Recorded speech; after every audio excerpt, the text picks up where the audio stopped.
গাজীপুরের শ্রীপুরে হাত পা বেঁধে বিবস্ত্র করে মরিচের গোড়া লাগিয়ে নির্যাতন করা হয় এক নারীকে। এ ঘটনায় মঙ্গলবার রাতে শ্রীপুর থানায় মামলা হয়েছে। রাতেই পুলিশ অভিযান চালিয়ে 3 জনকে গ্রেপ্তার করেছে। নির্যাতনের শিকার রুজিনা 40, উপজেলা গলদাপাড়া গ্রামের মোহাম্মদ শাহাবুদ্দিনের স্ত্রী।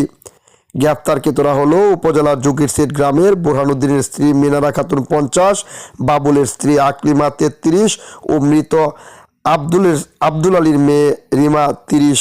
গ্রেপ্তারকৃতদের বুধবার দুপুরে আদালতে সোপর্দ করা হয়। এর আগে মঙ্গলবার রাতে নির্যাতিত নারী স্বামী বাদী হয়ে শ্রীপুর থানায় একটি মামলা দায়ের করেন। অভিযুক্ত 5 জনের অপর 2 জন হলো গলদাপাড়া গ্রামের নাজিন আক্তার 35 ও তাসলিমা 45। বসে পায়জামা খুললা কইতাম না এসব কথা।